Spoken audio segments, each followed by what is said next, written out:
This video is sponsored by Classic Football Shirts, the best place to get your classic and vintage football shirts. To get cheap retro Palace shirts, click the link in the description below. And for an extra 10% off, use the code CFSPJ10 at checkout.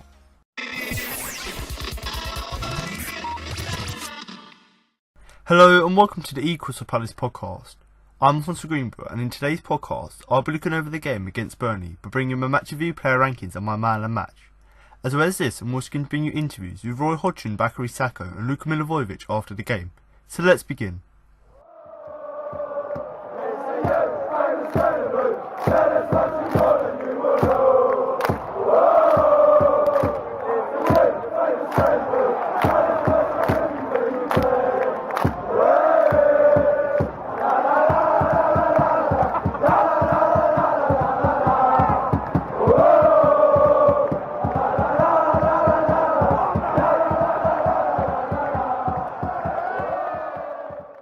Bakary Sako grabbed the only goal of the game to clinch another massive 3 points for the Eagles in their battle against the drop against Burnley at Selhurst Park. The rejuvenated winger, playing up front once again, smashed home his 6th for the campaign in the first half to stretch Roy Hodgson's team fine run to 1 defeat in their last 12 league outings, and that proved to be enough to see off the visitors and move Palace within touching distance of the top half of the table. The Eagles dominated the opening 45 minutes, with Sako and Benteke causing plenty of problems up front, and the Malian could have been awarded an early penalty after he was brought down by a sliding challenge by James Tarkowski, but on 21 minutes he got himself on the score sheet for the second time in a week. After the ball bounced loosely in the Burnley half, Benteke hooked it towards the left flank for a strike partner, who picked up possession and charged goalwards. After tormenting Phil Barnsley to the edge of the area, he characteristically thumped a shot goalwards with his hammer of a left foot, and it proved too powerful for Nick Pope, whose outstretched foot couldn't prevent it from crashing into the net. Playing with confidence, Palace came so close to adding a second moments later, when Wilfried Zaha chased down a lost cause, and managed to nick in ahead of Pope and knock the ball invitingly in front of an open goal, leading to a foot race between James McArthur and Ben Mee, which the defender just about managed to win. And then on 27 minutes, Benteke rippled the top of the net after a majestic leap to meet a Luka Milivojevic corner. The visitors threatened very little in the first half, but as it edged towards the final 5 minutes, Sam Vokes headed well over before Wayne Hennessy was called into action, when he had to tip over a dipping effort by Ashley Barnes from the edge of the box, after Tarkowski had nodded a free kick into his path. However, it was Hodgson's team who had 2 massive chances before the break to double their lead, but both were squandered. Firstly, some fine work by Martin Kelly led to Benteke nearly diverting home a wayward patch of an Arnold shot, but Pope caught it in mid-air. And then a minute later, Timothy Fosu-Mensah stood up a fantastic cross towards the back post for Sako, who watched it onto his boot, but his vicious volley whistled just past the opposite upright. After the restart, Barnes and Sako saw headers that barely troubled the goalkeepers, but Sam Vokes went closer when Barnsley's cross to the front post was met by the Welshman, but driven into the side netting. And as the second half progressed, Sean Dyche's team began to cause the Eagles more problems as they sought out an equaliser, and nerves began to creep in around Selhurst Park. However, the second half wasn't as action-packed as the first, and chances were at a premium. However, it remained on a knife edge, and with 83 minutes gone, a long ball over the top released Barnes, who went one-on-one with Hennessy, but the Palace keeper did well to block an attempt and keep his team ahead at a crucial stage. The points could have been wrapped up in the final few minutes when Benteke beat Mee to a header and charged forward, but he hesitated a moment too long to get his shot away and slammed it into the side netting. But that miss wouldn't prove costly as Palace returned to winning ways in S2E31.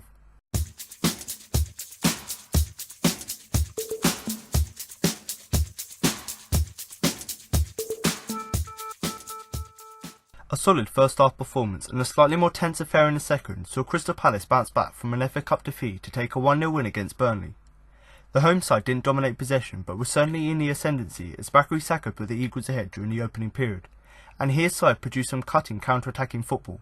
Selhurst Park were given plenty to cheer about when Michael Oliver blew the final whistle after the Clarets had tested the Palace defence. Not the complete performance but a crucial 3 points that sees Roy Hodgson's men into 12th at the close of play. So what did we learn from the game? Here are 5 things. Number 1. Sako is a winger. The Malian started his first game since September against Burnley, but the 27-year-old put himself in front as Palace's top scorer this season. It'd be easy to think from Sako's recent form that he was a striker.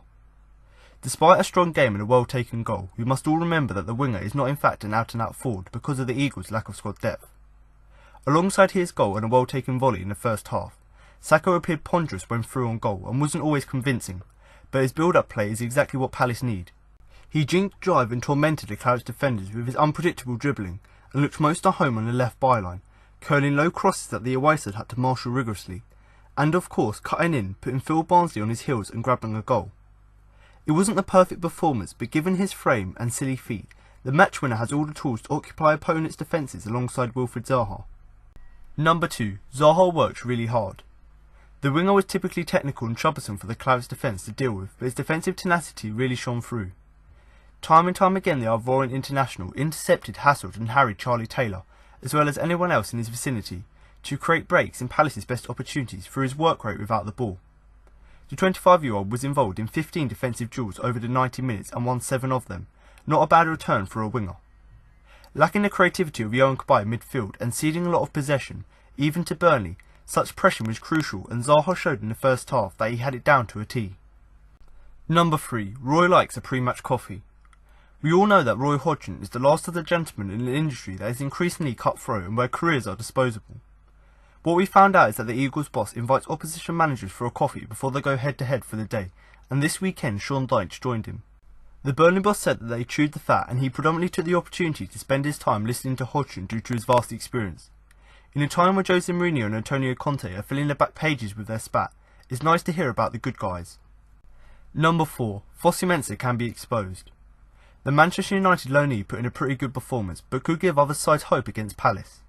His positioning often allowed for large pockets of space, advanced on the opposition's left wing, which Burnley did not take advantage of enough.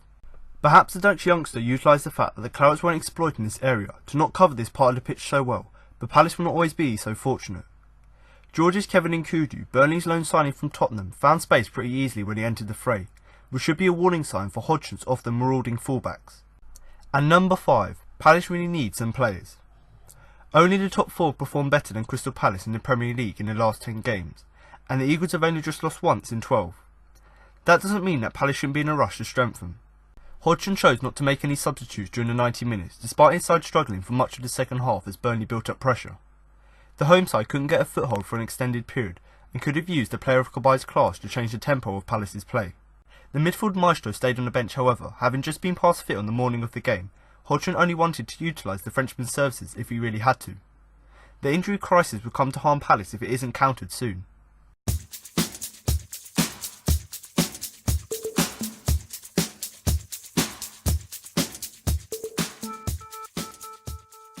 So I'm now going to move on to the player ratings, but before I start, don't forget you can follow us on Twitter and Facebook at Crystal Palace for all the latest Palace news. And also, if you're on Facebook, do feel free to join our Facebook group, which is a really great place to join in with discussions and also share your opinions with other fans. And much like a forum, it's a great place to upload videos, photos, and any news articles you found online that you want to share with other Palace fans.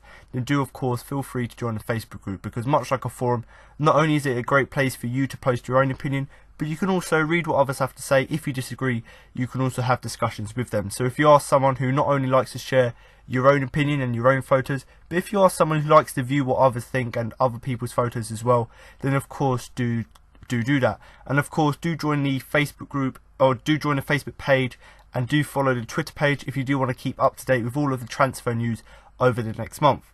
Now, another great place to share your opinion is in the YouTube comments. So if you are listening to the podcast on YouTube, then do feel free to drop a comment below the video with your player ratings, and that is rating the players' performances from 1 to 10, with 10 being the best.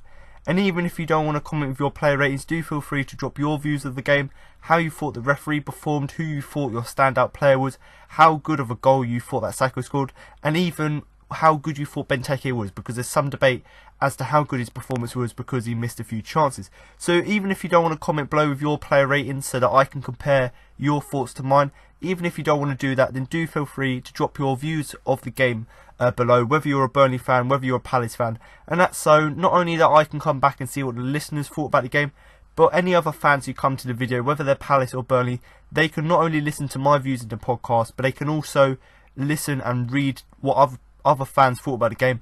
And much like the Facebook forum, you can also comment to each other's comments, so you can actually have a bit of discussion between other fans. So if you are someone who obviously likes to share your opinion and wants, you want to share your views to me and see how your opinion compares to mine, then do feel free to drop it below in the YouTube comments. And like I've said, even if you don't want to put your views of the game, or you don't want to do your player ratings, do one or the other, because it gives me a great idea as to whether my opinion of the game and whether my perspective of what I saw on the pitch compares to yours. But like I've said, do feel free to drop your player ratings and obviously your views of the game below in the YouTube comments. Now, if you do want to follow any of these social media pages and obviously join the Facebook group, then do check all links that will be in the description below. But I'm now going to move on to my player ratings, starting in goal with Wayne Hennessy, who I am going to give a 7. Retained his place after Palace's cup exit against Brighton. Had little to do in the first half, but made some key saves to keep Burnley out. So Wayne Hennessy here, I've given him a 7, and unlike his performance against Brighton at the beginning of the week, where actually he was quite poor and he was one of the players at fault for the goal or certainly the first goal we conceded, and you could argue the second goal. So when you consider he actually had quite a bad performance against Brighton, to some fans it was actually quite a surprise, including myself, that he was actually in the starting 11. But because obviously Burnley have got quite physical presence up front and they've got quite a lot of height, I fully understand why Wayne Hennessy retains his place in the squad, obviously because he's got the height to combat that, and actually from Roy Hodgson once again making the right decision, and actually it worked out all the best. But to be honest, in terms of his performance overall, you know, obviously I gave him a 7, but in the first half had really little to do, and that's purely because Palace were playing so well and so intense in the first half that Burnley had very little chances. And then in the second half, Burnley came and pushed at Palace a little bit more, and Burnley had a little bit more control in the second period. But Wayne Hennessy made some fantastic key saves to keep Burnley out, which really just highlights what is good about his performance. Because Hennessy is one of these confidence players who can have a fantastic game, let's say like he had against Chelsea, like he had against Man City, where he's making all these saves. But then he can also have another game, like the game against Brighton, where he has a really terrible game, and actually, you know, it affects his confidence. But it was good to see in this game that he had one of his better games, and the fact he's got a clean sheet, and I believe in our last we've got 5 clean sheets in the last few games, which is really quite impressive, you know, over this 12 game span we're on at the minute. It's really impressive actually that Wayne Hennessy and Sproney, obviously got to give them both credit, but it's quite good that Hennessy's now starting to not only make the simple saves, which he hadn't been doing at the beginning of the season, but he's now continuing to make these fantastic saves, these key saves, to obviously keep us in the game. But to be honest, obviously there was quite a lot of criticism of Wayne Hennessy, but to be honest, obviously everyone's quite quick to criticise him, obviously, especially after his performance against Brighton, where he was, you know, at fault for one, or you could say both of the goals. But you've got to, you know, congratulate him on a job well done, because really quite a lot of criticism before the game, quite a lot of, you know, hesitation as to whether he was going to have a good game or not, and actually he proved us all wrong, had a really good game, and for that, and in terms of proving the doubters wrong, we've got to congratulate him for that. But obviously this was one of the sort of games where we've got a few difficult games coming up. You know, we've got Chelsea, Man United, Tottenham, Arsenal, so we've got these hard games coming up. So this is one of the games that if we were going to get points, we had to get them now. And actually this was one of the occasions where Wayne Hennessy stepped up. So of course overall the team performance was better and everyone stepped up to the mark to get that 1-0 win with the clean sheet. But Wayne Hennessy was one of the more important players to step up, because he stepped up and he made these couple of great saves, and because the fact that he actually claimed high balls, and the fact that he commanded his area, because he stepped up to that next level, he helped us to go forth and win the game. So Wayne Hennessy, you know, a great performance from him, and I think he fully deserves his 7. You know, there was some debate as to whether he should have started after his performance against Brighton. You know, quite a lot of people criticised him, but I think quite a lot of people are quite quick to criticise him when you consider that actually on his day, when he steps up to the plate, he can have a good performance. And that's why I've given him the 7 here, because although he didn't have much to do in the first half, when called upon in the second half, he made loads of key important saves, and some of them, especially the one that was 1-on-1, that was obviously a great save there. But Wayne Hennessy here, a 7 for him. Do comment below with your views of his performance. Now to move on to the right back, Timothy Fosu-Mensah, who I am going to give a 7. Looked solid in defence and powerful going forward. A few times he unleashed strong bursts down the right wing with the ball and delivered a couple of useful crosses into the box. So Fosu-Mensah here, I've given him a 7, and much like his performances have been of late, it was actually a very solid performance from him. And obviously, you know, before we've gone on this few run of games where we've obviously not been unbeaten, but we've only lost once in 12, actually Fosu-Mensah has been one of these key players. And when you consider that actually the beginning of the season he was quite suspect defensively, and really it was only his pace getting him out of trouble, in the last few games, especially obviously following on from that Man City game where he was absolutely fantastic, following on from that game, his performances recently have been really solid.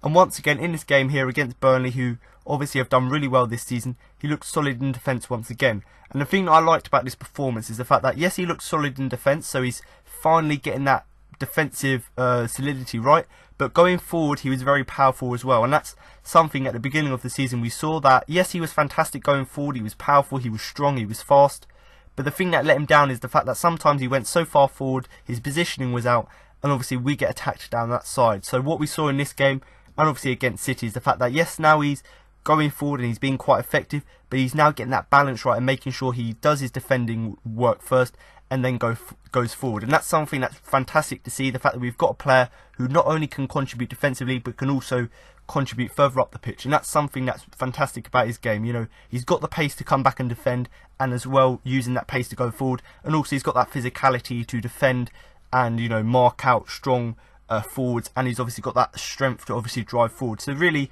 he's using his attributes well in the last few games.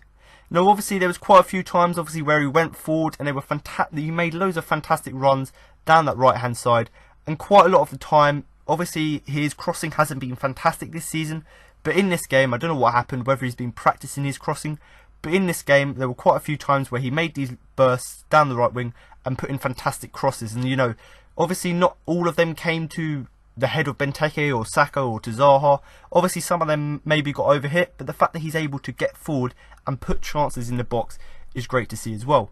And in terms of one cross in particular he put in, obviously I'll go on to talk about Sako later on in the podcast, but there was one ball in particular that Fosu-Mensah put to the back post, fantastic cross, and Sako wallops it on the volley and it goes just wide, which just shows that yes, not all of Fosu-Mensah's crosses are good, but when he can find his player, obviously we've got players who are capable of hitting them. So that's something we need to see more of now. Obviously he hasn't been great crossing this season, but what he needs to do now is continue having games like the one against Burnley where he keeps putting in crosses when he's going forward, because as shown with Sako taking that chance, if you put balls into the box, obviously players are, you know, going to get on the end of them. But in terms of his overall performance, you know, he is quite young, so he's still learning, and that's something that obviously is maybe why he was a bit suspect defensively at the beginning of the season. But the fact that he's now getting that balance right between defensive play and forward play is obviously just showing that as a young player he's developing. And actually it was another really solid showing from the right back. But the final thing really, obviously this is not really relating to his performance, but the thing that I really like about his performance, or not his performance, but him as a character, as a player, is actually the fact that he's got the passion. And whenever we win the game, or even if we come back and draw the game, every point seems to matter, and you can see the passion on Fosu-Mensah's face. You know, if you look back at the final whistle, you see his reaction with obviously the fist pumps and, you know, the excitement. It's very rare that you get that from a lone player. You know, normally lone players are just there, you know, they go back to their parent club at the end of the season. No real passion there, they're just there to do a job. But that's something I really like about Fosu-Mensah, is not only the fact that he's developing into a really good right back, but also the fact that he's got that passion, he's got that determination and drive, and that's something that's great to see from a lone player. And the same could be said for Loftus-Cheek when he plays. The fact that they've both got the passion is really great to see from a lone player. But Fosu-Mensah here, I've given him a 7, another solid performance from the young right back, and hopefully in the next few games, obviously Ward is still a few weeks away from returning, hopefully in the next few weeks Fosu-Mensah can develop his game further. Now to move on to the centre-back James Tomkins, who I'm going to give a 7. Along with Kelly, Tomkins did a really good job of keeping Sam Vokes and Ashley Barnes quiet. So James Tomkins, I've given him a 7 here, and much like his performances have been recently, much like Fosu-Mensah, here was another fantastic showing from him. Now Tomkins is one of these players who I've consistently given 7s and 8s in the last few games, and that's because he's been fantastic. You know, he hasn't got injured recently, he's had a run in a team where he obviously hasn't been disrupted by injuries, and obviously he's continued his form and has been absolutely solid. But the thing obviously about this game is, obviously both Martin Kelly and Tomkins were great, and obviously they were good defensively, but the thing I liked about Tomkins' performance, and obviously Kelly's as well, is the partnership they have with each other. You know, we obviously were quite worried when Sako and Dan got injured. Obviously we haven't got two main players out of the team, both of them being the captain, but Martin Kelly's come in, done a fantastic job, and actually the partnership he's building with James Tomkins looks to be fairly solid. So that's something I like about Tomkins' game, is the fact that he's had so many centre-back partners this season, but the fact that now he's finally had a run of games next to Kelly, and actually they look like quite a solid pairing together. But the thing, obviously, other than that partnership with Kelly that I liked about his performance, is the fact that he kept Sam Vokes and Ashley Barnes quiet.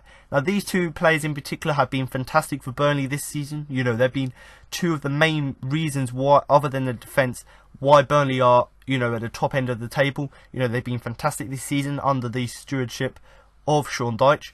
But obviously, James Tomkins in particular was given that job of keeping Vokes and Barnes quiet, and I thought he'd done a fantastic job of that. You know, whether that would be, you know, making tackles, making blocks, you know, winning these aerial duels, whatever it was, or whether the ball's on the ground or in the air, Tomkins was there to make sure that Ashley Barnes and Sam Vokes obviously didn't get any chances, but also, if they did have a chance, he was able to be there and defend. And much like in games recently, he was there obviously on a few occasions to make really important blocks.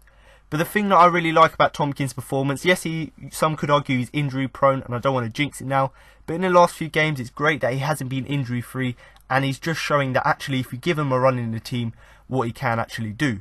But obviously this game was the one where he's now got regular time in the back line, so he's got that partnership with Kelly, he's got the partnership with Hennessy in goal, with the whole back four, so now he's got that, he's a regular in the back line, he's now leading by example, and you know, if you just look at this game on its own, it was another game where he led by example, and it was another great showing. You know, yes, he wasn't fantastic in the game in terms of making fantastic blocks, but that's purely because Burnley weren't playing as well as they have done in the past. But the thing I like about his performance is how good he was defensively. But to be honest, quite a lot of the time in the second half, Burnley were putting quite a lot of long balls, trying to get back into the game, and obviously he did seem to struggle with that, obviously with the flight of the ball.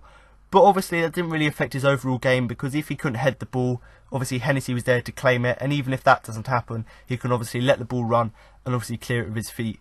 But the thing I must say about Tomkins' performance, and the main reason why I really like his performances of late, and obviously the main reason I've given him a 7, is the fact that he's an unsung hero. Because obviously in this game where Sako scored the goal to win it 1-0, most people are going to be going on about Sako's performance. But the fact that we kept a clean sheet, you've got to give credit to obviously the defence as a whole, but James Tomkins in particular, because of how well he's been playing recently. But obviously Tomkins, I've given him a 7 here. I thought that his partnership alongside Kelly was fantastic, and it seems to be getting better every game they play.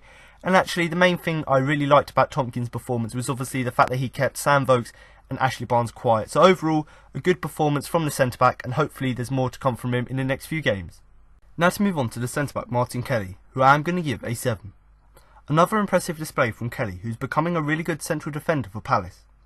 So Martin Kelly here, I've given him a 7, and much like what I've already mentioned quite a lot for Tomkins, it was another solid performance from him. But the main thing I liked about his performance, and the main reason I've given him a 7, is not the fact that he was solid and impressive in the game. It was purely because of the fact that he formed this great partnership with Tomkins that he's obviously had in the last few games, and he's obviously, that partnership seems to be growing and getting better as the games go on.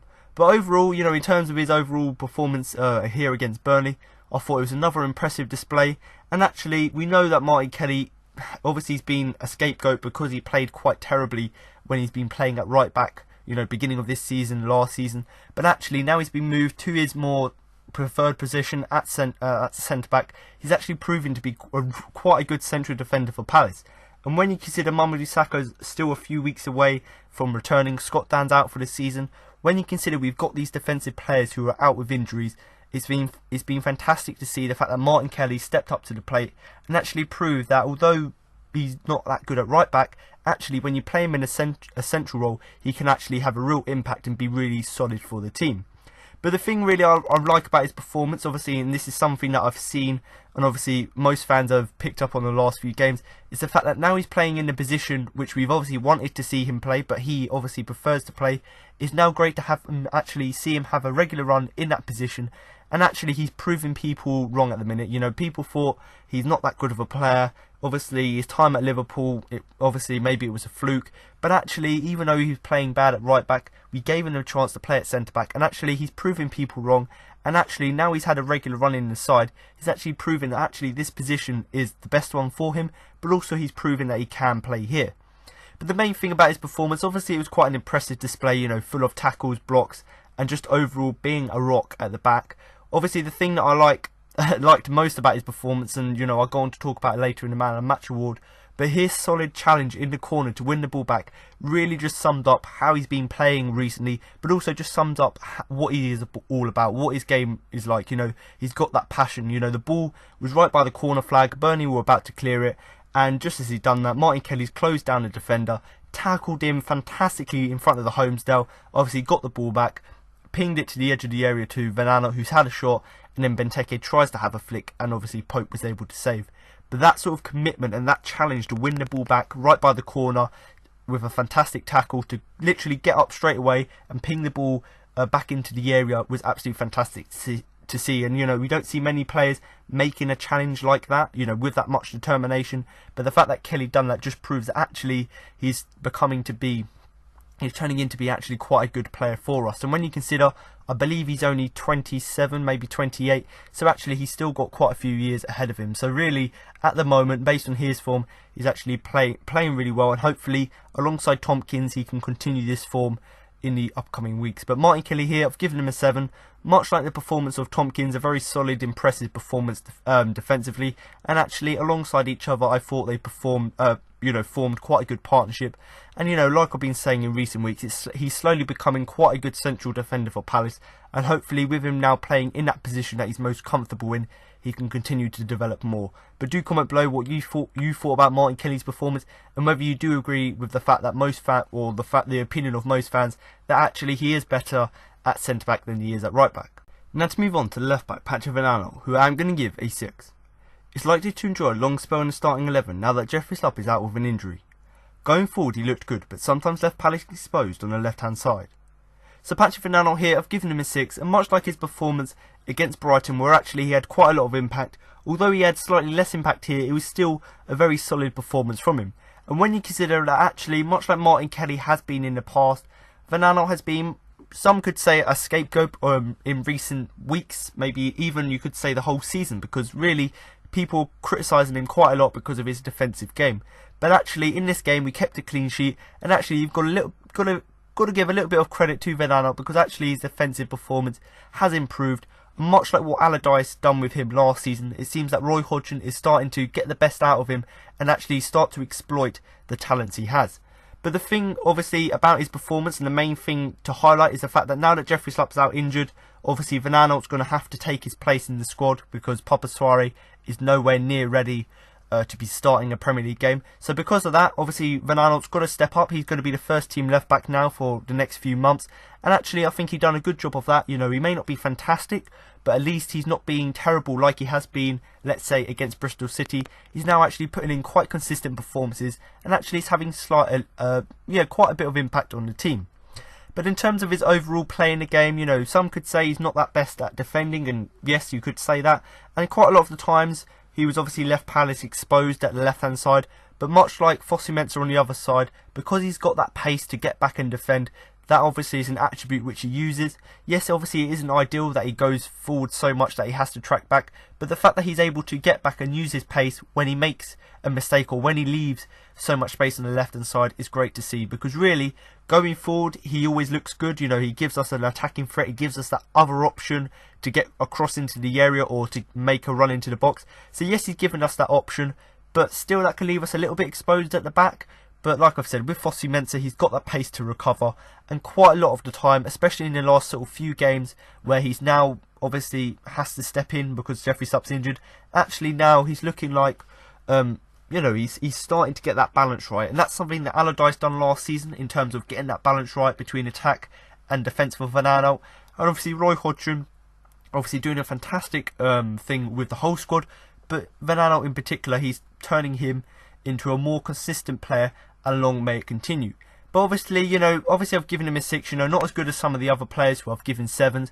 And that's purely because he's a little bit suspect defensively. But the real asset to his game is the fact that he can go forward. And that's the thing I liked about his performance. Yes, he may not have had to do much defensively because Kelly and Tompkins played so well there. But the fact that he put in quite a real shift in terms of going forward and obviously helping the forward players, and the fact that he helped us to secure 3 points was obviously great to see.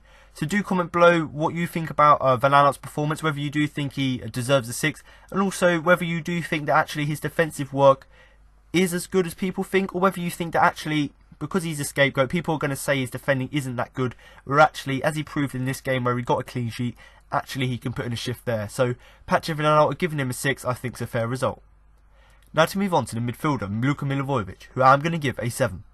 captained the side and dictated play from central midfield. His passing was, as usual, ambitious and accurate.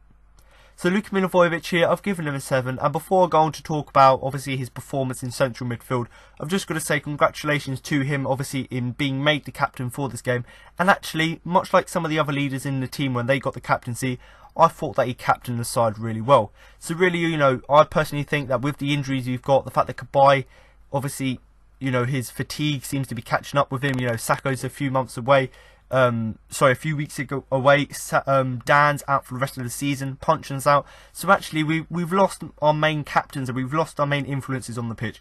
But up steps Luka Milivojevic, the captain of Olympiacos from last season, and you know, much like he was last season, obviously where he was, you know, so commanding, he'd done that here again, obviously with him now being the captain, and actually he done a fantastic job in terms of captaining the side. So really, with these injuries and with these players being tired, I don't see any problem with Luka being the captain.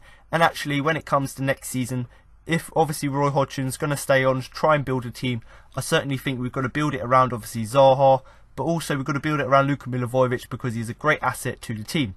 But in terms of his performance here, in terms of his central midfield role, I thought he dictated play quite well. And the phrase I like to use quite often is winning that midfield battle. And actually in this game, although we didn't have that possession, we had slightly less than Burnley had. Even though they had more possession, I still thought we dictated play. And obviously we had more chances than Burnley, which just shows that yes, we had less possession, but we had control of the game, the tempo of the midfield. And obviously that is quite important in terms of dominating the game, because possession, as we well know, isn't everything. But in terms of his passing, you know, I've talked about recently that he's now trying to be more ambitious with his passing. He's trying to ping long balls, much like what someone like Jairo Riedewald and Yohan Cabaye have been doing. Obviously, he's trying to set up attacks, and instead of just being that defensive rock and protecting the back four, he's now trying to go forward and obviously put these passes here. And actually in this game, you know, obviously other than his performance where he dictated the play from the midfield, and that's the main reason I've given him 7. But other than that, that aside, I thought his passing as well as his defensive work was fantastic. And the thing that I liked about his passing is obviously, as usual, like he normally does, it was quite ambitious. So he was always trying to ping maybe 30, 40 yard passes. And quite a lot of them were quite accurate as well, which really just sums up how good his performance was. The fact that not only was he good defensively, but going forward, he was good at passing the ball. And obviously he was trying to do ambitious things. And actually most of the time, they obviously were quite accurate. But in terms of, you know, his overall play and sort of talking about the midfield as a whole, we've obviously been looking for someone who can play in the midfield for quite a while now. And obviously the Serbian Milivojevic, he's made his mark on the team. You know, we've been looking for that player who could be first name on the team sheet, be that solid rock in the centre of midfield. And obviously we've been looking for them, obviously since Jedinak left, we've been looking for that man to lead the line. And actually, I thought that Milivojevic here, he's made his mark on the team now, and he's really stepped up now. And actually, he's looking like that midfield general that we've needed for a while. But to be honest, I can obviously, looking back at his performance, you know, the fact that he obviously captained the side, you can see sort of the sense of responsibility increased. And obviously, that's when he's wearing the captain's armband. So there was one instance where Zaha got pushed into the cameraman, and a Burnley player decided to kick him. As soon as that happened, I believe maybe the kicking incident happened another time, but whatever it was, Zaha's been pushed into the camera, and obviously Milivojevic was straight there to split up the fighting, and obviously with one of the Burnley players shouting obviously at Wilf because apparently he dived even though he pushed him into a camera. Whatever happened, you know, Milivojevic was there straight away to split it all up, and obviously, like what you would expect a captain to do, he was very vocal, shouting at other players, getting it all away. And actually, that's what you want to see from a captain. You want to see someone who's obviously got control of the team when they're playing, but also when situations get out of hand, you want him to obviously have that responsibility to, you know, take control of the situation. And I think that Milivojevic done a great job there. But in terms of his performance, you know, I think it's a fully deserved 7 for him. You know, it's the first time, or it's the second time, I believe, or maybe the third, whatever it was. He's only captained the side a few times now. This is his first time starting as the captain, and I thought he'd done a really great job in terms of dictating the play from midfield. And much like what he's done in recent weeks, I thought his passing was very ambitious, but also it was very accurate and excellent, so that was good to see. So overall, I think a 7 is a fair result. Now to move on to Jairo Riedewald, who I am going to give a 7. Sat deep and largely let others get on the ball and influence the game, while he screened the central defenders. So Jairo Riedewald, I've given him a 7, and much like the performance of Luka Milivojevic, I thought that in terms of winning that midfield battle, he was quite crucial to that, and actually put in quite a good solid performance. And the thing that obviously I liked about his performance, and I've said this a few weeks ago, obviously when Riedewald and Luka were as a midfield partnership, I actually think they do put in good performances when they work together, and actually in terms of a midfield partnership, both being defensive midfielders, I think they do a really good job together. But the thing that I liked about Riedewald's performance here, obviously against Burnley, obviously we let someone like McArthur, who scored quite a lot of goals this season, we obviously let him go further forward in that midfield role, which obviously left Riedewald and Luka sitting quite deep, and actually because of that they let others get on the ball. But at the end of the day, we know that Riedewald, his main attributes are obviously passing and, you know, screening the back four and defending, and actually I thought he'd done quite well in this game, because although he wasn't getting involved and he wasn't having that much influence in the game, and actually his performance would probably go unnoticed, the fact that he screened the central defenders really well in terms of being that extra protection to the back four, the fact that he'd done that really well was great to see. But that's the thing I liked about his performance, you know, the fact that although he's a more creative player, he still sat deep and obviously let other players go forward and have the ball and influence the game, while he just sat back and obviously done really well to protect the central defenders. Now, I've seen quite a lot of people suggest this on Twitter, and I'm certainly of the same opinion, is the fact that yes, Frank de Boer, obviously his time at Crystal Palace wasn't fantastic, but obviously we've got to thank Frank de Boer for signing Jairo, because actually, although at the beginning of the season it looked like he was never going to be seen again and would probably leave in January, obviously now we've got the injuries, but also just overall, actually he's starting to look like a great player, and hopefully Roy, who's obviously kept him out of the team just to get him used to English football, now he's obviously starting to play again. We're now starting to see the quality he's got, because really with every start he gets, he's actually proving his worth to the squad. So really the more games he's playing, the better he's looking, and obviously the more influence he's having on the game. And to be honest, this was another step forward in his career, in his Palace career, you know, because really it looked like his career at Palace had been written off a few months ago, but now obviously he played fantastic against City, he came in and played again here. Actually he's starting to grow better and better, and you know, we've got to thank Frank for him, because we've brought a player for only 8 million, which is quite a good deal in the current market. We've brought a really young, talented player, and actually now the fact that he's been given games in the squad, he's now starting to develop more as a player. But the question obviously that I want to give to you, the listeners, is that actually could he be the successor to Yohan Cabaye? Because I've seen quite a lot of people, you know, debating this on Twitter, and obviously loads of people saying that actually Cabaye, he's probably going to go back to France at the end of the season, obviously with his contract being up. I personally would love to see Yohan Cabaye maybe stay on another year, 1 year extension, because obviously he's a good squad player to have if he's not necessarily going to start. But I still think that Jairo Riedewald, because he's actually starting to develop more as a player, and he's starting to do quite a lot of the things that Cabaye is doing. So actually, in Cabaye's peak, obviously for Palace, you know, beginning of this season where Cabaye was playing fantastic, Riedewald is now starting to mould into that role. So really, there could be an argument as to whether, if Cabaye does go in the summer, which is looking likely, actually Riedewald could be that successor to carry on, Yohan Cabaye's place in the squad, because really, based on his performances at the minute, he's doing a great job in terms of what Cabaye would normally do in that position. But do comment below what you think, whether he will be the successor to Yohan Cabaye, and also what you thought about his performance, because for me, I think a 7 is a fair result, and although his overall performance will probably go unheard of, you know, people won't really talk too much about it, I still thought that the fact that he sat deep and screened the central defenders and let other players get on with it, the fact that he gave that protection to the back four was obviously great to see. Now to move on to our midfielder, James McArthur, who I'm going to give a 7. Almost turned in Zaha's goal-bound ship, but he was beaten to it by Ben Mee. McArthur started on the left and often drifted infield to allow Vanano to space out wide to attack the areas. So James McArthur here, I've given him a 7, and much like the performance of the whole midfield, I think he was quite crucial in terms of helping us to win that midfield battle. And although obviously he was playing out on the left-hand side, because we were playing a 4-4-2 with McArthur and Zaha on them two flanks, although that was the case, and although he's playing out of position, he's one of them players who doesn't let that affect him, and he still puts in a I wouldn't say fantastic, but he still puts in a good performance wherever he plays on the pitch, and that's why I've given him a 7. But obviously, with him playing on the left, he often quite drifted infield, obviously to give us an extra player in behind the striker. So obviously Sako-Benteke were playing up front, but having that extra player in McArthur who drifted inside just gave them a little bit more support. And also, you know, with him cutting inside, it also allowed Van Aanholt to find space on that left flank to attack as well. So we know that Van Aanholt has got the pace, so if MacArthur can move in field, obviously give another option for Van Aanholt, but also allows Van Aanholt the space to get forward and attack as well. So not only was MacArthur good in terms of his overall defensive performance and obviously his offensive game, and in terms of just being a presence in the midfield, but also his awareness of the game to change positions and cut inside and drift inside. That was also great to see as well. But he had a great chance when a long ball easily caught by Pope, but he messed it up. Obviously Zaha nipped in there. It looked like a dead cause, but you know, Zaha lit it up again. Obviously Zaha's put across the open goal. MacArthur's literally there, just about to hit it in, and Ben Mee just about beat him to it and was able to hook it wide. So really that just shows that actually MacArthur, when he drifted inside, he was able to get a chance through on goal.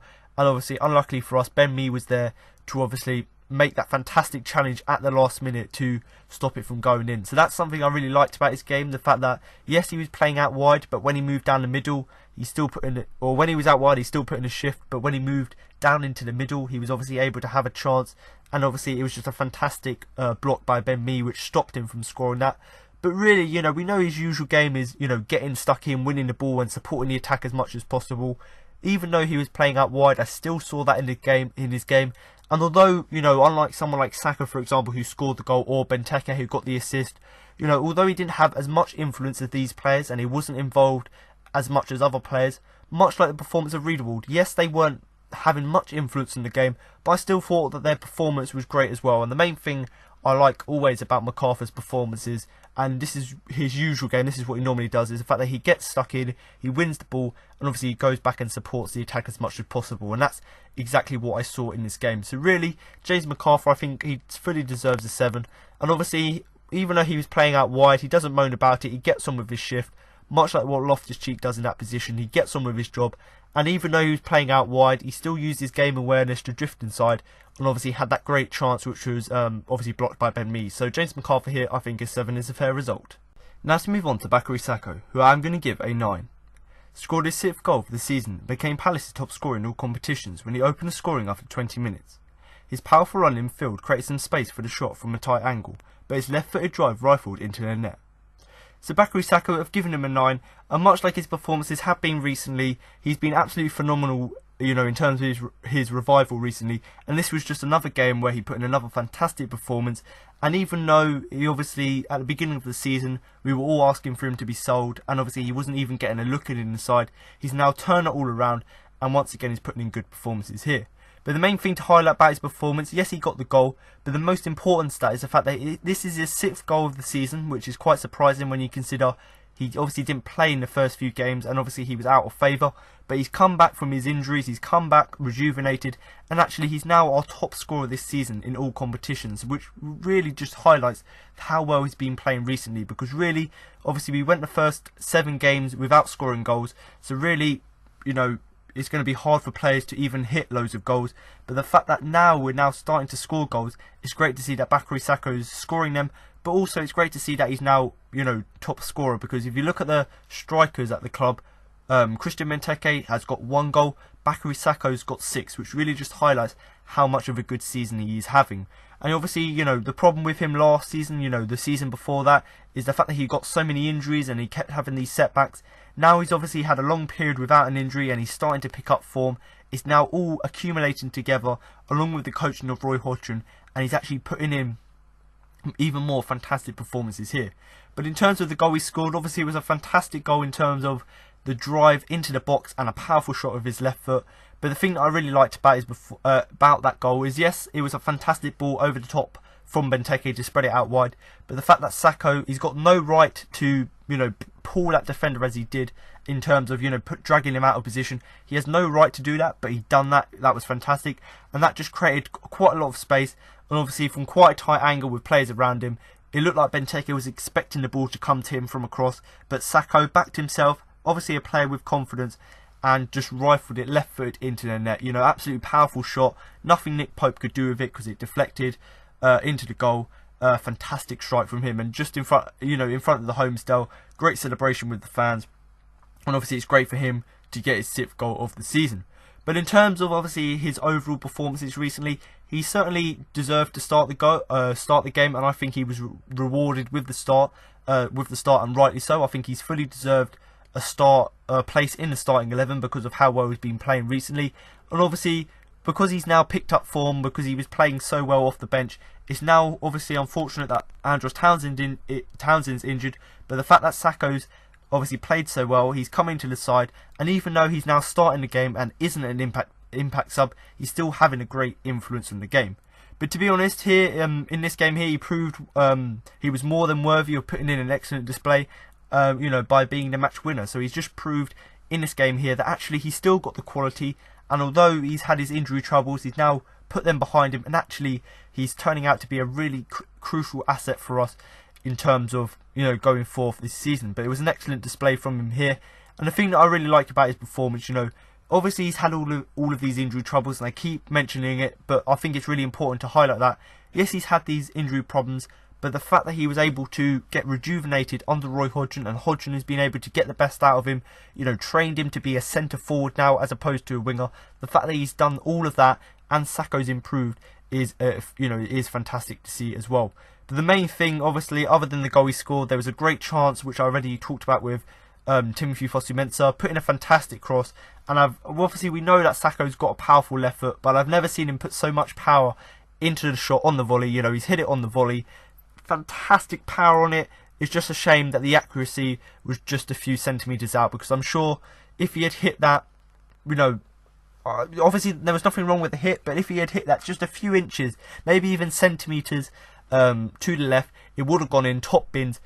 Would have been an absolutely fantastic strike, and probably because of the power it probably would have broken the net. So not only did he score the goal, but he also had a great chance from a volley which he literally just put wide by a few inches. So not only was he scored the goal and put in a good attacking performance, but also he was able to have a chance which he took really well.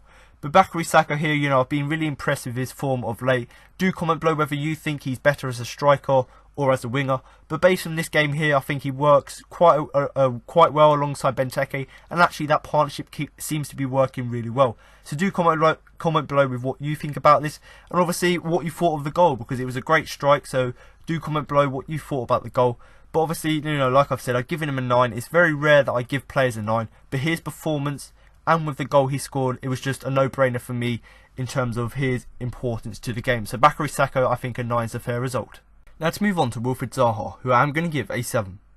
In the absence of Andros Townsend, Zaha's creativity became even more important. Physically, he looked the strongest he'd ever been in a Palace shirt. He was out-muscling defenders as well as dribbling the ball around them. The Palace winger almost doubled the lead when he looped the ball over Nick Pope, but his effort was cleared off the line. So Wilfried Zaha here, I've given him a 7, and obviously Bakary Sako got the goal, and although obviously Zaha's performance in recent games hasn't been as good as the standard he set last season and the beginning of this season, although his performance wasn't quite up to that level, I still thought, obviously with the absence of Andros Townsend, he's still done a pretty good job of being our creative force and being our most attacking threat. But in terms of his performance here, against Burnley, I still thought, obviously with Andros Townsend being missing, Zaha's had to step up in terms of being that out-and-out winger. And actually, in this game, obviously because of Townsend's absence, it was quite important, even more so, that actually his creativity was shown in the game. And actually, I think he done really well in terms of being creative and obviously using his skills to get chances through on goal. Now, physically, obviously, people always say that he's not quite physical, but in the last few games, he's looked really, really fit, really, really physical. He's holding off defenders like no business. And actually, recently, in this game here against Burnley, he carried on that trend, and actually he looked the strongest he's ever been in a Palace shirt, which really just shows that actually at the moment he's at the peak of his powers. And to be honest, because of that, because he was obviously physically really powerful, he was able to outmuscle quite a lot of defenders, and quite a lot of the time, obviously Burnley's defenders are not that quick, but quite a lot of the time he was able to dribble the ball around them and obviously create chances, and that's something that Townsend doesn't necessarily have. Townsend's got the pace and he's got crossing ability, but he hasn't quite got that creativity to dribble the ball so freely around players. So that was something good about his performance. And much like I've said, although it wasn't one of Zaha's best games, the fact that he was able to play so well in terms of out-muscling defenders was a really good thing to pick out, because although he weren't obviously playing as well offensively, I still thought that in terms of being a threat of some sort, he'd done a great job doing there. But in terms of a chance himself, he had to score. He almost doubled our lead I talked about this with McCarthy's chance where it was cleared off the line. Obviously, it was a lost cause, a ball back to Pope. Obviously, Zaha's managed to intercept it. Has a cross across the has a ball across the face of goal. It looks like it's going to go in, or McCarthy's going to hit it in, and obviously Ben Mee was able to get back and clear that. So, you know, although Zaha wasn't having the best game in terms of his performance, he was still had a chance through on goal. He took it really well, and it was just some great defending from Ben Mee, which obviously stopped him from scoring that. And even if it wasn't him scoring that, he would have put the ball onto a plate from McCarthy, who probably would have easily scored from that opportunity. But in terms of the negatives, I suppose, of his performance, yes, obviously he wasn't fantastic, and that you could say that's a negative. And the main reason I've given him a 7 is because, you know, his physicality and creativity outweighed the negatives. But I still thought that actually he made 2 mistakes that could have allowed the opposition back into the game. And like I've said, because it's not his best performance, that sort of just summarises it really. The fact that he made 2 bad mistakes which almost let Burnley back into the game, which really just shows that he had not his best performance. But I still think that him, Sako and Benteke, I thought they linked up quite well. And in terms of being a front 3 or a front 4 with McCarthy, I think that actually that looks quite good and looks quite promising, because I think they link up quite well together. Now, obviously, Wilfried Zaha here, just to summarise, I've given him a 7 because I thought that his creativity and physicality was really good in this game, and I thought that he was quite a threat to Burnley. And although it wasn't his best performance, he made 2 or 3 mistakes here and there, I still thought that he put himself about a bit. And although he obviously didn't have that much influence on the game, I still thought he was quite an important player. So do comment below what you think about his performance. Now to move on to our final player and striker, Christian Benteke, who I am going to give a 7. Almost scored his first home goal of the season, but his header went agonisingly over the bar after he rose the highest to meet a corner. Could have sealed the win later on, but his shot went into the side netting when he was gifted time and space on the ball. So Christian Benteke here, I've given him a 7, and although obviously he hasn't scored a goal since that Leicester game, I still thought that actually over the last sort of few games, actually his performances have slowly been getting better, and he's starting to have more influence on the game. Now obviously quite a lot of people find him quite frustrating because he's not scoring goals, but actually if you look at his performance other than getting goals, actually he's starting to develop in terms of his hold-up play. He's starting to get back into the rhythm of winning these aerial duels, and also I think his link-up play is quite well with other players as well. Now obviously I can understand people being frustrated because he had a number of opportunities in this game to score. Obviously there was one in the first half where it would have been his first home goal of the season. Great ball from Luka in terms of the corner, great delivery. Benteke rose the highest, almost 5 inches higher than any other player. He rose the highest, obviously met the corner, and he went agonisingly just over. So actually he's now starting to show that actually from a corner he can be a threat. It's just about getting that delivery right, and obviously Luka provided that good delivery. But obviously he's still getting back into the things. He hasn't scored a lot of goals, so he's going to be low on confidence, so he obviously headed that chance over.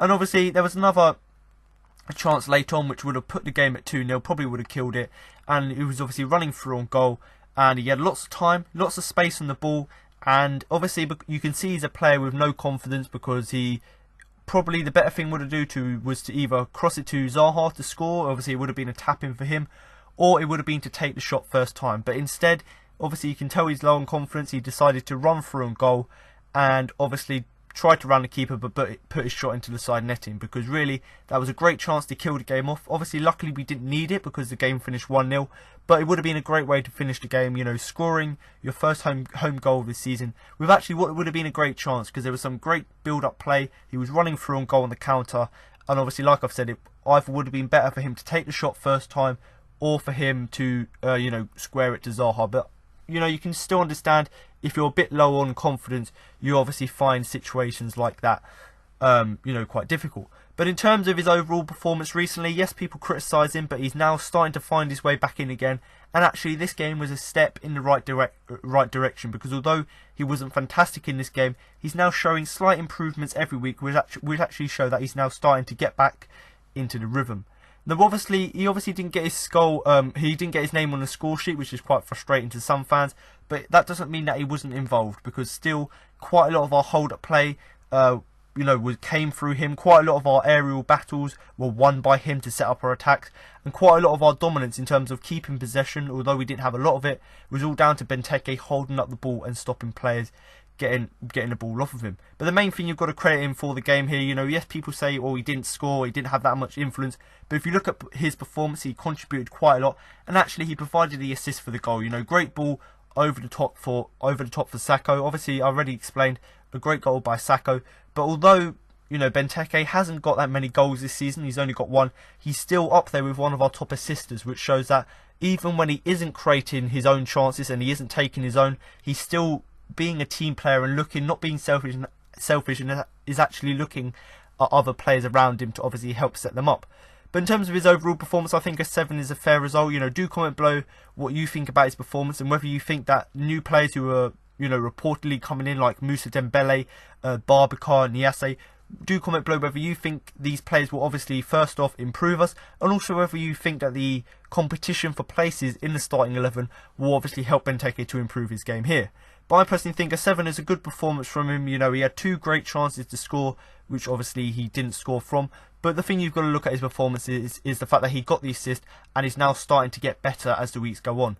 But like I've said, this game was a step in the right direction.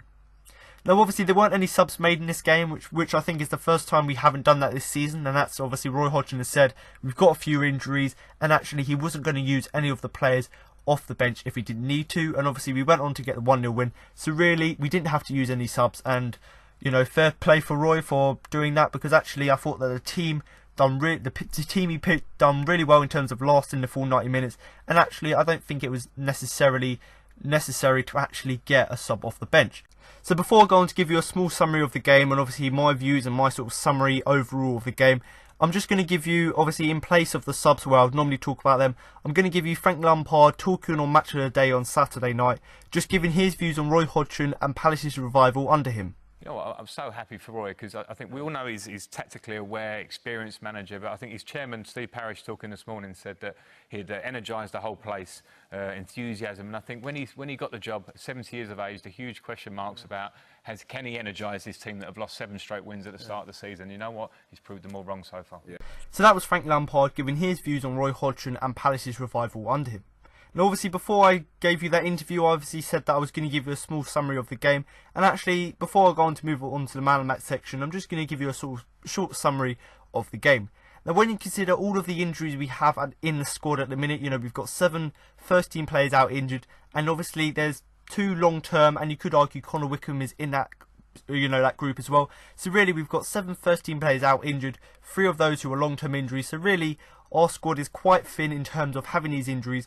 But still, the fact that we haven't got many first-team players, the fact that we're missing, Scott Dan, Mamadou Sako, we're missing the likes, the likes of Townsend and Loftus-Cheek. The fact that we're missing these players still didn't affect us, because our great form continued, and obviously we've been enjoying quite a lot of, quite a good piece of form recently. The fact that we've only lost once in 12 games, but the fact that even with these injuries we were able to continue this great form was, good to see. And to be honest, when you consider we were down to bare bones, we had hardly a bench together. We had Wan-Bissaka, no disrespect to him, but obviously he hasn't played much first team football, so actually our bench was completely bare. There was nothing other than Yohan Cabaye to bring off the bench. But the fact that we were able to get this win was fantastic, and that was just achieved by the hard work and the passion of the players, because although we might not necessarily have the squad at the minute with the injuries, but if you have that hard work and passion on the pitch, it can help you to get results. And to be honest, I have no idea what Roy Hodgson has done to the squad of players since he arrived, obviously because our revival under him has been absolutely fantastic. And obviously Bakary Sako in particular comes to mind in terms of players improving drastically since Roy Hodgson arrived. But long may it continue, because players like Bakary Sako, like Riedewald, whose performances are getting better and better since Roy's come in, it's great to see that, and hopefully it will continue in the next few games, and these players can be really important for us going forth, in the next few games. And when you consider we're now only 5 wins away from staying in the Premier League, hopefully with these players stepping up, and with some players coming back from injury, and with some new signings, hopefully that can help us to push on this season and hopefully secure our place in the Premier League. But when you consider we didn't win any of our opening 7 games, we actually now find ourselves on the fringes of the top half of the table with just 1 loss in 12 games, which is an absolutely phenomenal effort. And like I've said, when you consider we lost the first 7 games, and there's still teams that won their first 7 games, they're still below us really just highlights the fact that the job that Roy Hodgson has done and how the team's performances have been fantastic recently. And to be honest, we now find ourselves on the fringes of the top half of the table, because really, if you look at the table and you look at the fixtures we've got coming up, yes, our next sort of 3-4 games are quite difficult with top half teams, but actually after that we've got quite a good run of games. And actually, if we carry on this type of form and get a result here and there, a surprise result against, you know, your likes of Chelsea, Manchester United, Liverpool, if we can get a surprise result against them, then our phenomenal effort in terms of getting away from the relegation battle will be even more topped, with us, you know, getting into that top half of the table. So really, it's a great, an impressive performance, and performances recently from the whole team. But really, you know, obviously you've got to give credit to the players, but to Roy Hodgson and obviously his, you know, training staff, they've done a fantastic job, and long may it continue.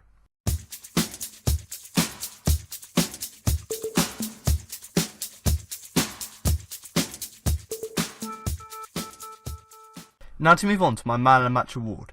But before I do that and give you my Man of the Match, you know what I thought had the biggest influence in the game, I'm now going to give you the 4 nominations I put forward for the award. So unlike our performance against Southampton just a week ago, where actually it was quite a poor performance when you consider how bad we were in the first half, and it was only towards the end of the second half where we actually kicked on and managed to push on and actually get the equaliser and eventually go on to win. Unlike that performance, obviously, where we were very, very poor, very lethargic in the first half, this game here against Burnley, completely different complex, and actually we had a fantastic first half, and we definitely deserved to go in at half time ahead. But actually, if you look back at the game, the performance was so good in that half of football that actually it could have been maybe 3, maybe even 4-0, and that's not, you know, disrespecting Burnley. It's purely because of how many chances we had. And certainly for me, looking back at the game, I think the 4 players I've put down, actually they were quite important in terms of helping us to not only be solid in that first half, but also helping us to build in the second, stay solid and get the result, and obviously get the clean sheet. But I do think that actually the fact that we were so good in the first half has mainly got to go down to these 4 players in particular. Now, although against Burnley our second half was a little bit more, it was less intense, we weren't as good, and Burnley slowly got into the game. Although that was the case, I think, you know, the players didn't let their mind slip. They kept to the game plan and eventually held on for that 1-0 win. Very nice to get a clean sheet. And of course, it's always nice to win, and especially when it moves you up the table. And actually, we're now, you know, with all the games we've got left, we only have to win 5 now to stay in the league. So really, we're putting ourselves in a really good position now. So hopefully, if we can continue putting in performances like this, more results are to come in the future. But in terms of the 4 nominations I've put forward, there's a lot of debate on Twitter as to whether people agree with this. You know, I've seen the official Twitter account put theirs out. Some players on there people don't agree with. I've seen a 5-year plan. I've seen loads of different sites and loads of different accounts putting their Man of the Match shortlist together, and there's quite a lot of disagreement. But personally, for me, I think these 4 players, I personally think, do deserve to be on it. So they are James Tompkins, Martin Kelly, James McArthur and Bakary Sako. So to be honest, just to go through, you know, just a bit of a summary why I've put them on the shortlist. In terms of James Tompkins, he's been absolutely phenomenal in the last sort of few games. He's been quite crucial in terms of us, you know, only losing 1 game in 12. But I think alongside Kelly, I thought they formed quite a good defensive partnership. And the thing that I liked so much about Tompkins' performance, yes, he was good defensively, making tackles and blocks. But the thing that is why, the main thing why he's on the shortlist is the fact that how well he kept Sam Vokes and Ashley Barnes quiet. Because this season for Burnley, they've been quite big attacking threats with Burnley. But the fact that Tompkins was not able to be good overall defensively, but the fact that he was able to keep these 2 individual players quiet was fantastic as well. But in terms of why he's on the shortlist is purely because of that. But also you could say that actually there were quite a few important blocks and tackles, especially one towards the end of the game that he made, which obviously kept us in the game. So really, not only was he having an overall good game, and in terms of keeping certain players quiet, but also in game-changing moments, he was able to make the right decision and make the challenge there. Now, Martin Kelly, obviously playing alongside James Tompkins, very, very similar in terms of having a very impressive display. And to be honest, Mamadou Sakho's out injured, Scott Dan's out injured. We've got all these players out injured, but actually Kelly he's actually becoming a really good central defender for Palace. You know, we knew, obviously, from his time at Liverpool, yes, he plays at right back, but he looks more comfortable because of his pace or lack of pace. He looks much more comfortable at centre back. He's been playing at centre back, and alongside Tompkins, he seems to be getting better and better every week. And much like his performances have been recently, this game was no different, with him making fantastic blocks and tackles in the game. And also there was one chance where one tackle in particular he made, got the ball off the Burnley defender, whipped in the cross. Vanano mishit the shot and Benteke almost scored from that. So not only was he making tackles in terms of stopping a Burnley attack, but also he was making a challenge, picking up the ball, driving into the box and trying to create an attacking chance as well. So not only was he having that determination and commitment defensively, but when he was forward for that set piece, he didn't just go and run back and let the Burnley attack. He closed the man down quickly, made a fantastic tackle in front of the Homesdale, and obviously nothing came from that, but that piece of play was absolutely fantastic. So really solid defensive game from him, and for that tackle on its own, I think he deserves to be on the shortlist. Obviously James McArthur's been quite good recently, obviously scored against Southampton, came into the game here obviously with Cabaye being dropped, and to be honest I think he played really well in this game. But in terms of something I use quite often is winning the midfield battle. Because we won the midfield battle in this game, because we done quite well in terms of, you know, changing and controlling the tempo of the game, because of that you've got to give a bit of credit to McArthur. And although in terms of the midfield battle we didn't have the most possession, the fact that we still had control of the game was good to see, and I think McArthur was quite crucial to that. But in terms of chances he had in the game, you know, there was a goal bound shot which Zaha put into the area after it was basically nothing was going to go on the ball. Pope probably should have, you know, caught it. He didn't. Zaha managed to get in there, whip the ball in front of the open goal to McArthur, and obviously Ben Mee, fantastic pace from Ben Mee to get back and chip it, or, you know, to get the tackle on McArthur. But that was a great chance for him to score. So not only was his midfield presence was good in the game, but also he had a chance to score. Great run into the box, and it was unlucky that Ben Mee was able to get in there and get the challenge in. But obviously he started the game playing on the left, and much like someone like Loftus-Cheek, he didn't let playing out of position affect him. He still put in a good performance, and that's something I like about his game, and that's the main reason he's on the shortlist for the man of the match, is purely because even though he's playing out wide, he still puts in a shift, still drifts inside, and, you know, links up well with Vanano. So that's what I like about a player. I like someone like McArthur who not only is versatile in terms of can play different positions, but when he does play in positions which he necessarily doesn't feel comfortable in, he can still put in a shift, and that's something I really liked about his performance. Now in terms of Bakary Sako, you know, where is there to start with him? You've probably heard it in the player ratings, but he had an absolutely phenomenal performance here. But the main reason is for the goal. Obviously, if you win the game 1-0, you score a goal, which is a fantastic goal with his left foot. Of course, you're going to be in the shortlist for that. And the main reason, obviously, other than the fact that he scored the goal, is the fact that it's his 6th goal of the season, and actually he's now Palace's top scorer in all competition, which just shows that although at the beginning of the season, last season, he wasn't obviously getting used, he had his injury troubles, now he's put that behind him, he's got his head down, he's performing well, and Roy Hodgson's done something to him because he's playing absolutely phenomenal at the moment.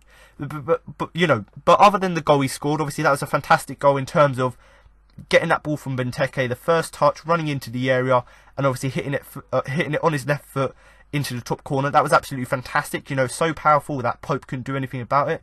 But the main thing, other than the fact that he scored the goal, for me about his performance, which was fantastic, is the fact that he made so many powerful runs into the midfield, and obviously because he was making these runs, he was creating loads of space, and obviously he had that shot from a tight angle, and he put the ball into the net, which just shows that if you get a player like Sako who's got pace, he's got physicality, if you can get the ball to him and he can make these powerful runs in, then eventually he can get into these tight areas and obviously go forth and score. So that's something I like about his performance, you know.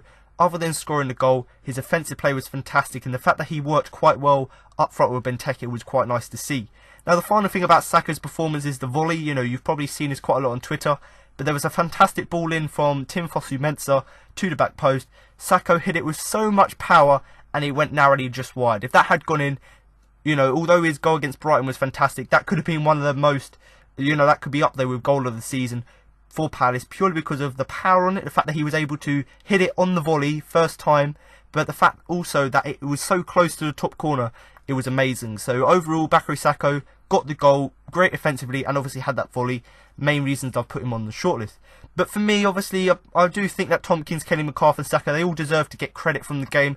And although it was an overall good team performance, I think that these players in particular did shine out for me. And do comment below what you think and whether you do agree with the players I've picked. But for me, I think there's only real one winner, purely because of how well he's been playing recently and the fact that he's carried on his form, and also the fact that he got the only goal of the game. So Bakary Sako, congratulations to you on winning the Man of the Match award here.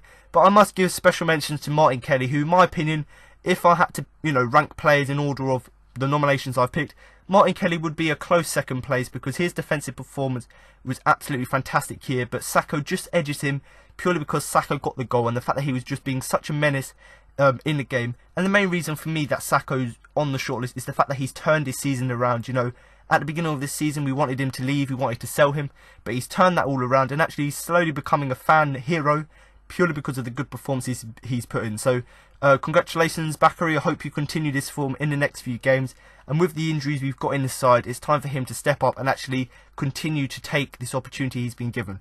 But all four of these players, congratulations to them, and do comment below who your man of the match was and whether you do agree with the four players I put forward.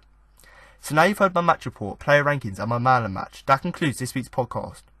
Now I've got interviews with Roy Hodgson, Bakary Sako and Luka Milivojevic following the game. Bakary, congratulations, a 1-0 victory for Palace. You had so many chances. Should you have won by a bigger margin? Yeah, I think we should have won by like 2 or 3 goals, but we've done well to keep a clean sheet and to win this game by 1-0. That was the most important for us.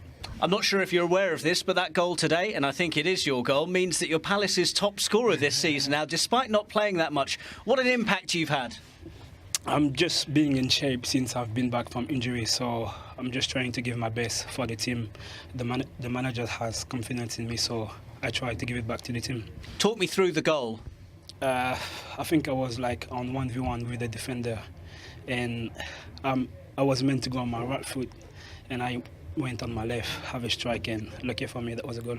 It got a deflection, but you're definitely claiming it as your goal. Of course, yeah, that's mine, 100%. Were you worried at all, though, given how many chances Palace had, and they didn't score them in the first half, that maybe that would cost you? Were you worried at all? Yeah, a little bit. I think we should have killed the game before, but the back four did like brilliant today, and I'm very pleased that we're going back home with the 3 points. And just finally, tell me about the spirit in this team, because you've not played that much, but you've come in and had a big impact. Does that say a lot about what Roy Hodgson's done in terms of the team spirit? Yeah, since he's been to the club, like he mentioned that team spirit has to be 100% all the time, and we're trying to do that. So we're really pleased tonight with the victory. Luka, a great 1-0 win and a clean sheet as well. Can we get your thoughts on the game? My opinion from the game is this was one, we can say, ugly win, because both teams, we had more chances, to be honest. We had in first half 3-4 very good chances, second half 2 good chances to score more goals. In the end, in my opinion, we deserved to win. We didn't play a lot of football because we adapt on their style. We scored early, and in the end we deserve for sure. It's a great goal from Bakary as well. He's becoming a bit of a fan's favourite up front. Yeah, it's true. It was good goal. He had one more brilliant chance to make the second goal. But in the end, we are very satisfied because we are now a little bit comfortable on the table. We should, like I said, score maybe more, but in the end, 1-0 is fine and we deserve that, sure. Was it a good moment for you leading the team out as captain? Yeah, it was good. Good moment for me. I'm very proud of myself. I feel honored, and what I can say more, I don't know. I just will continue to do my job and to keep doing like until now I did. That's my way. And we've had a lot of injuries, but it seems like every player that comes into the team seems to do well and knows what their role is. Yeah, it's true. If you see one thing today was strange. We didn't make one substitution until the end of the game. That means how many injured players we have, and we have 7, 8 very important players. They're out of the team. It's hard for us, but we deal with that, and we hope for next game we will have more players fit. Thank you. Thank you very much. Boy, congratulations. Must be impressed and pleased with that performance today. Well, it was a massive 3 points, there's no question of that. We knew it was going to be very, very tough. It was. In the first half, I thought that we created more than enough chances to make life that little bit more comfortable for ourselves in the second half, but we didn't get those goals. Wonderful goal line clearance, which I was certain was going to be a goal. And in the second half, we knew we were going to get a lot more of the same, and furthermore that Burnley would get stronger, there'd be more balls played forward into our penalty area, and more questions asked of our back four and goalkeeper. But I'm delighted that we that we stood. What can I say is the right word? That we stood out, or that we were able to withstand that test, because it was a test. They're very good at what they do. They're a very strong team, physical team, and with all the injuries that we're actually suffering from at the moment, and one or two players who were playing, if not their first game, one of their early games for the club, it was an even bigger test. But delighted we came through it, delighted with the 3 points, and at least now we can look at the league table for a week or two without having shivers running down our spine. Yeah, you must feel there's a real sense of momentum building now, just one defeat in 12 games. Looking upwards, are you at this stage? No, we're looking to survive. I think every time we get a 3 points, all we think about is, well, that's 3 points closer. We don't even bother to think about looking upwards. Everyone at Crystal Palace Football Club and the fans and the directors, the players, the coaches, we will all be absolutely delighted if at the end of this season we are one place above the relegation zone. That is our one clear goal. We'll never waver from that. We won't get carried away when we win a game, and hopefully we won't get too down when we lose a game, as long as we've given a decent performance in the game. And today we've played better than we've played today, that's for sure, but you play as well as the opposition will allow you to play. And today the 3 points was everything, and we got them. I have to ask you about Bakary Sako, who scored the winning goal. He looks a player on top of his form at the moment. How impressed are you with the progress that he's made? Well, that's 3 goals in 3 games. As a manager, you can't ask for more than that. He must be delighted. He's waited a long time for his chance. I thought his first half performance in particular was very good. But of course, as the game goes on and he gets a little bit tired, some bad old habits start to creep in, but they're the habits that he's working very hard to get out of his game, and we're absolutely delighted with his goals, but also his work rate. You know, there's one thing we can't criticise Bakary for ever, and that's his work rate. Might have had a penalty as well today before the goal. Did you see that one? Have a view on that one? Well, our video scout showed it at half time. Obviously, depends whose eyes you see it with. I'm certain Sean will think he got the ball first, and Bakary went over his leg, and that's certainly a conceivable way of looking at it. We actually thought that he might have gone through Bakary to get to the ball, so a penalty might have been justified. But at this stage, really, it doesn't make a lot of difference. It wasn't a decision which changed the face of the game. Luckily, it would have made might have made life a bit easier for us. Second half made it a little bit more comfortable than it was, but no one ever said that being a manager or a coach on the touchline of a Premier League game should be comfortable or easy, and sometimes it's even quite enjoyable to win it the hard way.